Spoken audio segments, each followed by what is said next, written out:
Mivutano mikali ya kisiasa ilitanda bungeni huku mjadala ukitokota kufuatia kusomwa kwa mara ya pili kwa mswada wa fedha wa mwaka 2026. Hii ni baada ya kuwasilishwa rasmi kwa ripoti ya uchunguzi na marekebisho katika bunge hilo na mwenyekiti wa kamati ya fedha na mipango ya kitaifa Kimani Kuria.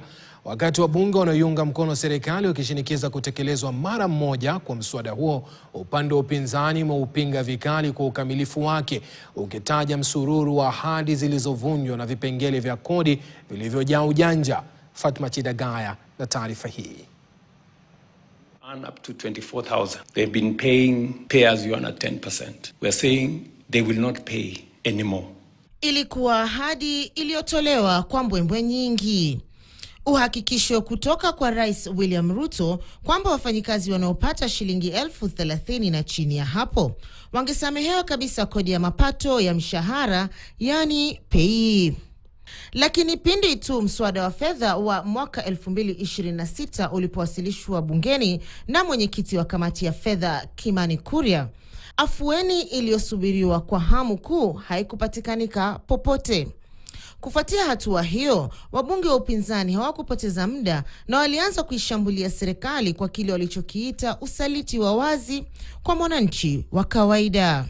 If this government wants to walk the talk, 1.5 million Kenyans who get 30,000 below have a dependence rate of 10 million who rely on them, Mr. Speaker.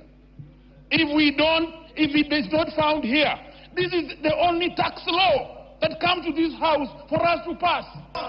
We are not discussing what is not in the report by the Finance Committee, Mr. Speaker. One clothing and other one articles. One clothing. Mr. Speaker, this product has been moved from zero-rated to tax exempt. So when they tell people that mitumba price will go high because of the increase of taxes and everything, that is a lie, Honorable Speaker. Muda mfupi tu baada ya kuhitimisha kikao hicho ndani ya bunge, vita hivyo vya kisiasa vilitandazwa moja kwa moja mbele ya wanahabari. We have had extensive public participation and we want to guarantee the members of the public that there is no any imposed taxation on mitumba. The government that is imposing dangerous tax on citizens is a government that is ready to finish its own citizens. Fatma Chidagaya, KTN. Ubunifu wa teknolojia na watu